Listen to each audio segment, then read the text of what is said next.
Mas falando em Glenn Miller, que aliás serviu ao exército dos Estados Unidos, né?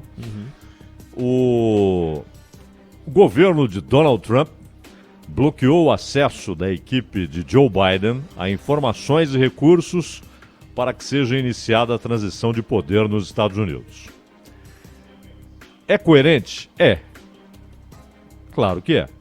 O Trump não considera que a eleição esteja definida, diz que o desfecho foi um anúncio de alguns veículos da imprensa dos Estados Unidos e não uma contagem oficial irreversível. E além disso, ele argumenta que há contestações judiciais que devem ser contempladas pela justiça e só então o resultado pode ser anunciado. Em 1963, nos Estados Unidos, foi promulgada uma chamada Lei de Transição Presidencial. Então, até 63 não havia isso, essa lei de transição. E ali havia um motivo muito especial para que o presidente eleito recebesse do seu antecessor, daquele que estava em fim de mandato, informações secretas, inclusive a respeito do arsenal nuclear. Por quê? Vale notar que pouco antes, quando houve a crise dos mísseis em Cuba, a União Soviética instalou mísseis em Cuba, que hoje aquilo teria sido descoberto muito antes, não é? Mas aqueles mísseis foram descobertos pelos Estados Unidos. Houve um momento de tensão muito grande entre Estados Unidos e União Soviética, Kennedy e Khrushchev. Inclusive, as pessoas que se interessam pelo assunto sabem que há o chamado relógio nuclear, né? Que é resultado do monitoramento feito na Europa a respeito da possibilidade de um conflito nuclear. E aquele foi o momento em que os ponteiros mais se aproximaram da meia-noite. Meia-noite seria quando os mísseis nucleares seriam lançados com ogivas, né? Não mais como testes, mas com ogivas, ou seja, o início de uma guerra nuclear. E nunca os ponteiros estiveram tão próximos da meia-noite como naquele momento. Então, houve a decisão de que o presidente eleito deveria, bem antes de tomar posse, ter acesso a uma série de informações secretas, sigilosas, para que ele, no primeiro dia, não fosse, por exemplo, surpreendido por um ataque e não tivesse as informações necessárias sobre o que fazer. Então, percebam que desde George Washington até John Kennedy, nunca houve a formalização de uma transição. Nunca viram necessidade de fazerem uma transição. Mesmo no Brasil, onde há a chamada entrega da faixa, lá não há faixa. Nos Estados Unidos eles não usam essa história de faixa presidencial. Isso é uma coisa muito sul-americana, né? A faixa representando o poder do chefe de governo e, no caso da América do Sul, na maioria dos casos, também chefe de governo e de Estado. Principalmente chefe de Estado. Então a faixa presidencial aqui é um símbolo. Mas aqui no Brasil, o sujeito é considerado presidente empossado quando ele vai diante do parlamento e jura defender a Constituição. Quando ele recebe a faixa, ele já é o presidente. Não é a transferência da faixa que faz dele o presidente empossado. Ele já chega para receber a faixa como presidente empossado. E lá nem faixa existe. Então é diante do Congresso que um presidente é empossado. Só que há, claro, o protocolo, né? Existe essa gentileza de quem está saindo receber na Casa Branca quem está chegando, como Obama, aliás, fez com o Trump, né? Como Bush filho fez com o Obama, como O Bush pai fez com o Clinton fez com o Bush filho e assim por diante. Mas a transição, que não envolve diretamente o presidente que está saindo e o que está chegando, a transição ela é feita pelas equipes, como houve aqui diversas vezes, né? Aquela famosa passagem do Fernando Henrique para o Lula, em que durante semanas pessoas indicadas pelo Lula ficaram ali recebendo informações do time do FHC. E lá também isso acontece. Então, durante semanas, os burocratas, os técnicos e até gente que já está escolhida, lá eles chamam de secretário, né? Chamamos aqui de ministro. Quem está escolhido para ser secretário já toma pé da coisa, já sabe como está a situação daquela secretaria, que equivale ao nosso ministério aqui. Questões relacionadas a finanças, a economia, a energia, questões relacionadas a relações internacionais, o que no caso dos Estados Unidos sempre tem um peso extraordinário, né? E claro, aí no caso específico dos Estados Unidos e também do Reino Unido e da França, porque na China e na Rússia é outra história, né? Mas você tem a transmissão de segredos relacionados ao arsenal nuclear. E em 63, como houve a morte de John Kennedy e houve, pouco antes, a crise dos mísseis, em 62, e a possibilidade de um conflito nuclear era real, foi real, até que Khrushchev e Kennedy se entenderam, não é? E até houve um compromisso que só foi revelado depois do governo Reagan, de que na crise dos mísseis, a retirada dos mísseis soviéticos de Cuba veio acompanhada de uma promessa dos Estados Unidos de que aquilo que havia acontecido naquela invasão da Baía dos Porcos, não foram militares americanos, mas grupos paramilitares, exilados cubanos, etc., que tentaram invadir Cuba. Então houve a promessa dos Estados Unidos de que eles não articulariam mais invasões contra o território cubano. Isso só foi revelado no governo Reagan, portanto, 20 anos depois. Mas a lei ficou, a lei de transição presidencial. E então, o que acontece é que há um serviço chamado Administração de Serviços Gerais e que autoriza de maneira formal o início da transição.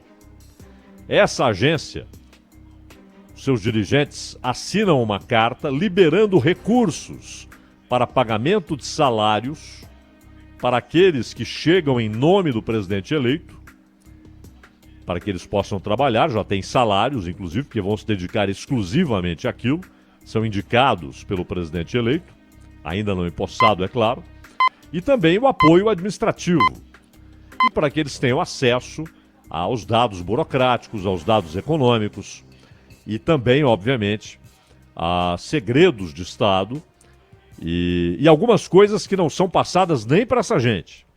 Só o presidente eleito vai receber informações, por exemplo, a respeito de segredos militares e ações de serviços de inteligência e da inteligência não só civil, mas também militar, né? Então, neste ano, o valor estimado está em 9 milhões e 900 mil dólares, quase 10 milhões de dólares. E em 2016, o Obama concedeu rapidamente a transição a Trump, até porque naquela quarta-feira de manhã, Trump já era anunciado como presidente eleito. Ou seja, essa novela que vimos na semana passada não é comum.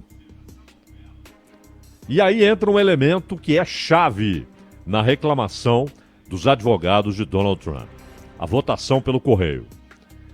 É claro que há o argumento, inclusive já citamos aqui várias vezes, que a eleição pelo correio, a possibilidade de votar pelo correio não é coisa inédita.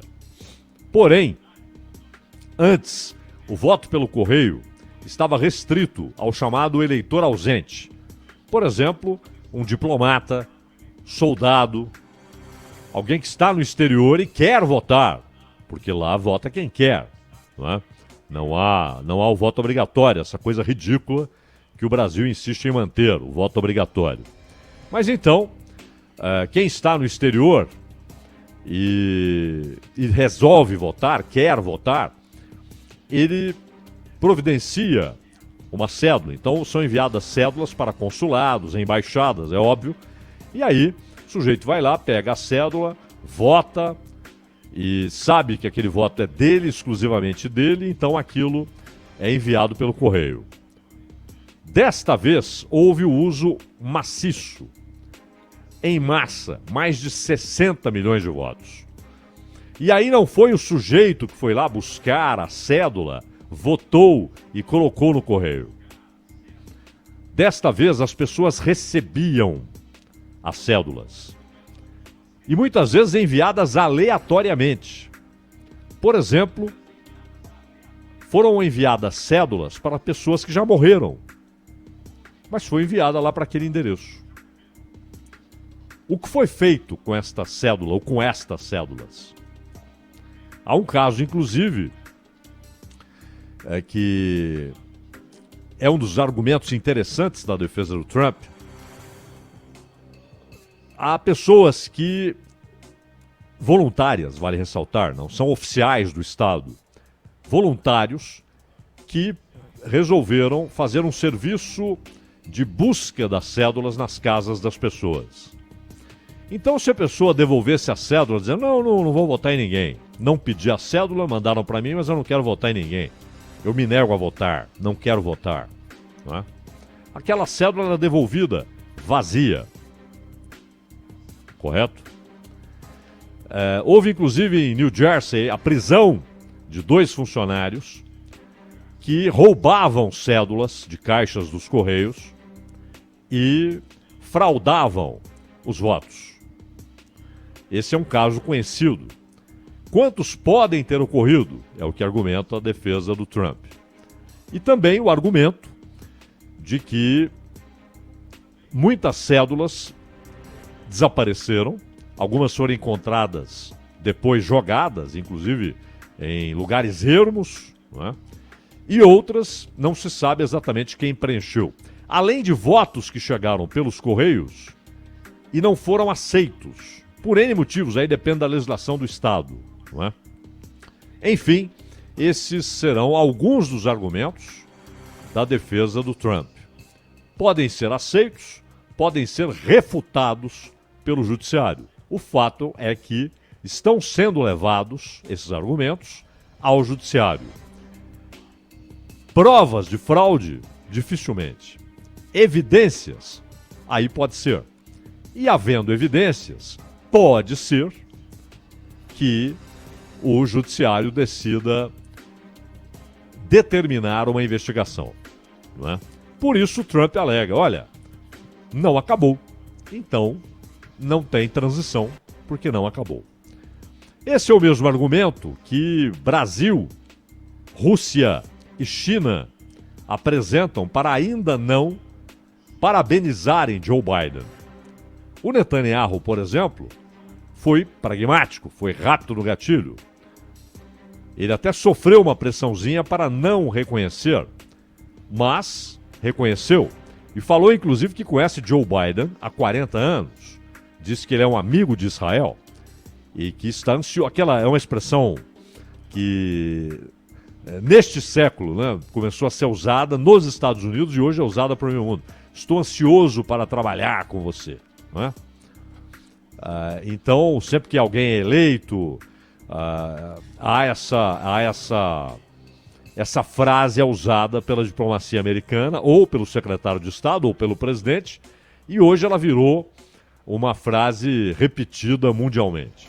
O sujeito é eleito, aí um outro presidente liga para ele ou manda uma correspondência dizendo estou ansioso para trabalhar com você e tal. É um reconhecimento, junto com as congratulações, os parabéns. E o Netanyahu enviou os seus cumprimentos para o Joe Biden e para a esposa do Joe Biden e lembrou, conheço você há 40 anos, sei que você é um amigo de Israel, então a sua eleição é bem-vinda. Foi pragmático o Netanyahu. Vladimir Putin, Xi Jinping, Bolsonaro esperam, porque dizem que há uma indefinição jurídica, não é? E o Trump diz a mesma coisa para não autorizar que seja feita essa transição, que comece essa transição. Digamos que isso se arraste até janeiro, não é? Pode ser. Isso vai provocar um problema incontornável para a equipe do Biden? Claro que não.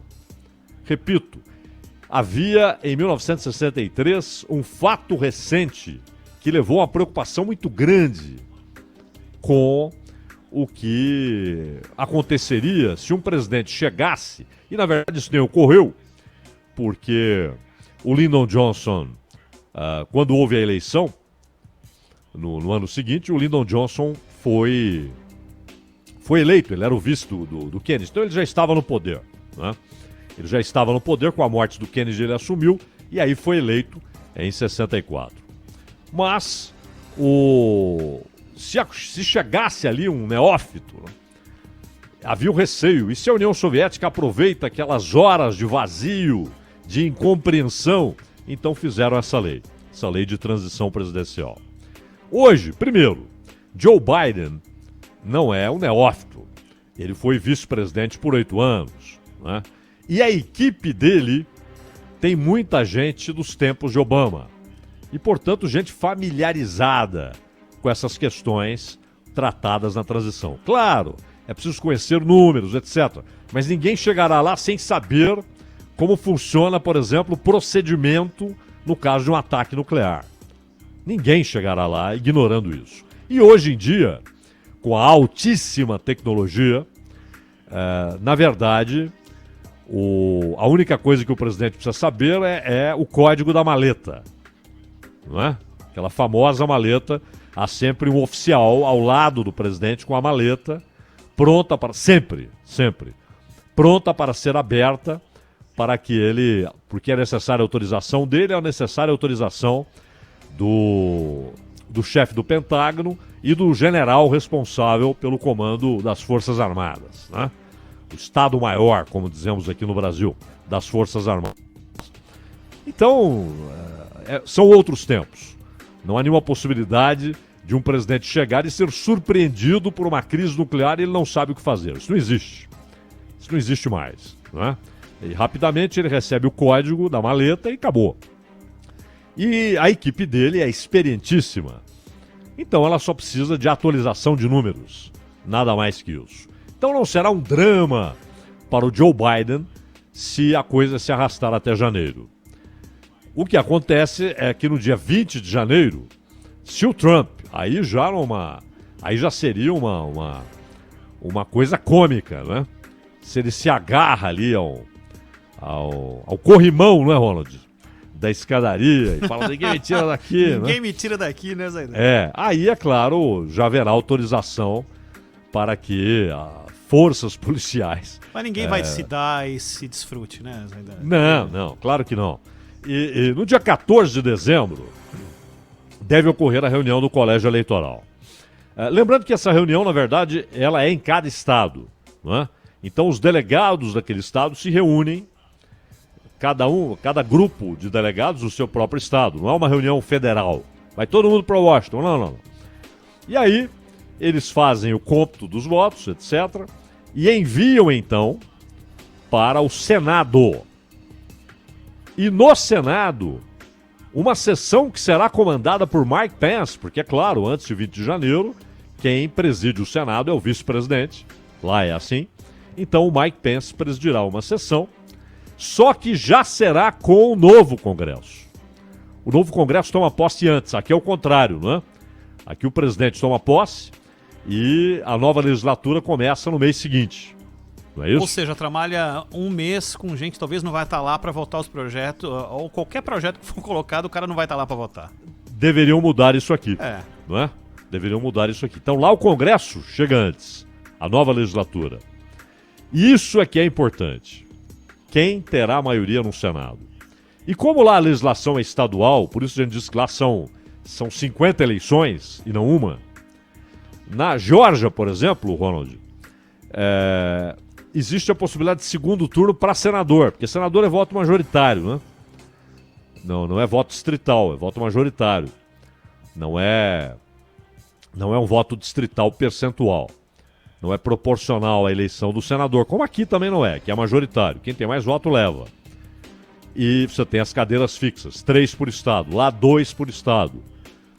Então, por isso 100 senadores, 50 estados. Na Geórgia, há a possibilidade de segundo turno. E a contagem indica um segundo turno em janeiro, na Geórgia. Porque a legislação é do estado. Muita gente diz, por que não tem urna eletrônica? Porque os estados é que decidem. Um estado pode ter, o outro não ter. Mas essa vagareza, essa lentidão que vimos na semana passada, que foi menor, vale notar, que o caso Flórida em 2000. Ali foi um mês, troço se arrastando. E dessa vez a solução da contagem foi mais rápida. O que existe é uma pendência judicial, não é? Já que o Trump recorreu à justiça. Porém, havendo, digamos, uma falta de incentivo ao voto pelo correio, voltando o voto pelo correio só para os ausentes, aqueles que não estão nos Estados Unidos, então, não tenham dúvidas, vai acontecer o que normalmente acontece. Na quarta-feira seguinte à eleição, porque a eleição é sempre numa terça, na quarta-feira seguinte já saberemos quem ganhou. Desta vez o troço se arrastou por causa dessa votação em massa pelos Correios. Mais de 60 milhões de votos. E essa transição, que é, digamos, uma imposição legal, mas é também um ato de civilidade, né? Ela demanda o reconhecimento da derrota pelo presidente que tenta a reeleição. Ou quando ele já não pode a reeleição, digamos que o Trump não quisesse ser candidato, ou Obama, por exemplo, em 2016, ele não era candidato a nada, né? Ele não estava envolvido diretamente na disputa, eram Hillary e Trump. Então ele faz a transição. Desta vez, haverá uma demora um pouco maior, mas vai acontecer. E ainda que não aconteça, ainda que o Trump fique recalcitrante ao resultado até o dia 20 de janeiro, não haverá nenhum prejuízo relevante, porque é uma equipe experiente, burocratas que já estão acostumados com o funcionamento do sistema, do Estado, e além disso, o que era relevante, o que levou à lei de transição presidencial em 63, é algo que já não suscita preocupações, né? Que é a transição nuclear. O risco de que, aproveitando ali um sujeito que nada sabe, que agora que vai aprender, haja um ataque nuclear. Esse risco não existe nos tempos atuais. Então, é uma questão de tempo para que a transição ocorra e, se no limite não ocorrer, isso não vai levar a grandes prejuízos no dia 20 de janeiro, quando Joe Biden assumirá a presidência.